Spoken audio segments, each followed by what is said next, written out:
Ready na ba ang lahat? Yan nga mismo ang post ngayon ng ABS-CBN patungkol sa Can't Buy Me Love teleserye ng Don Bell na e-ere na nga sa primetime bida ngayong Lunes.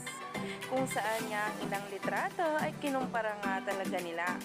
Noong sa last movie or series nga talaga ng Don Bell at ngayon, kung saan nga talaga kitang-kita nga talaga ang excitement ng maraming bula tungkol dito.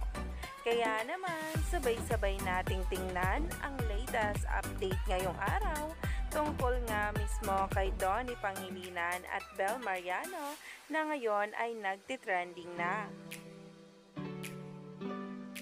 Narito nga ang series nito ng Don Bell na He's Into Her, kung saan nga talaga ang titig ni Donnie dito kay Bell ay talagang umaapaw nga ang kilig.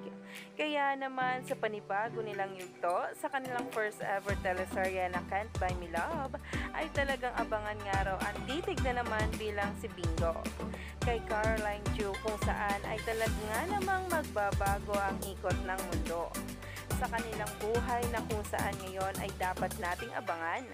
Ayon pa nga sa post ng ABS-CBN PR, we're ready for another Don Bell era.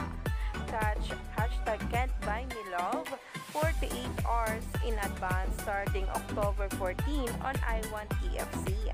Grabe na nga talaga ngayon ang paghihintay ng maraming bula at mga netizens na mapanood nga ang Don Bell.